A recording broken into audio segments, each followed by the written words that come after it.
Comment arrêter de stresser à cause de l'argent? Tu regardes ton compte en banque? Tu ressens une boule au ventre. Chaque facture, chaque imprévu devient un poids. L'argent est censé être un outil, mais parfois il devient une source d'angoisse. Si tu te reconnais, respire. Ce n'est pas ton manque d'argent qui crée ce stress, c'est ta relation avec l'argent. Et la bonne nouvelle, c'est qu'elle peut changer. 1. Comprendre d'où vient ton stress. On ne stresse pas à cause des chiffres. On stresse à cause de ce qu'ils représentent. Le manque, la peur de l'avenir, la honte, ou cette impression de ne jamais en avoir assez. L'argent touche à notre sécurité. Et quand on se sent en insécurité, le mental s'emballe. Alors première étape, observe. Observe les moments où tu ressens ce stress. Est-ce quand tu reçois ton salaire? Quand tu payes une facture? Ou quand tu compares ta vie à celle des autres? Tu ne peux pas apaiser ce que tu ignores. Tu dois d'abord le voir, calmement. 2. Ramène l'argent à sa vraie place.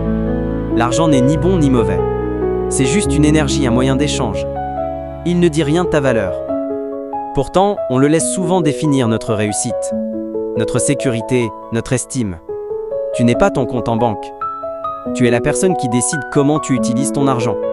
Quand tu reprends cette position intérieure, tu te redonnes du pouvoir. Tu passes de « je subis » à « je choisis ». 3. Crée un espace de respiration financière. Si chaque mois, ton argent part trop vite, ton cerveau reste en alerte permanente. Il a besoin d'un coussin de sécurité, même minuscule. 20 €, 50 €, peu importe. Ce petit montant, c'est ton souffle financier. Il t'évite de paniquer à la moindre dépense. Et surtout, il t'aide à sortir du mode survie. Parce qu'en réalité, ce n'est pas l'argent qui te manque, c'est la sécurité qu'il représente. 4. Apaise ton mental avant ton budget. Si tu veux te sentir mieux avec l'argent, commence par te calmer, pas par te contrôler. Respire avant d'ouvrir ton application bancaire. Bois un verre d'eau, assieds-toi. Rappelle-toi, ce n'est qu'un outil. Et tu n'as pas besoin d'avoir tout compris aujourd'hui. Le stress vient souvent du perfectionnisme. Tu veux tout bien faire. Mais la sérénité financière, ce n'est pas une performance, c'est une pratique quotidienne. 5. Crée ta propre définition de la richesse.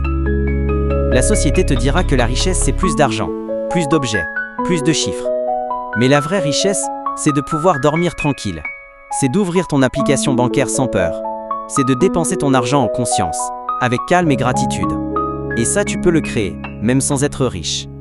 La sérénité financière, c'est un état d'esprit, pas un solde. Conclusion. Tu peux arrêter de stresser à cause de l'argent. Pas en gagnant plus, mais en changeant ta façon de le vivre. Respire. Remets chaque dépense à sa juste place.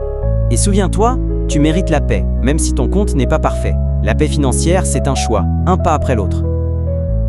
Reprends ton souffle. Reprends ton pouvoir.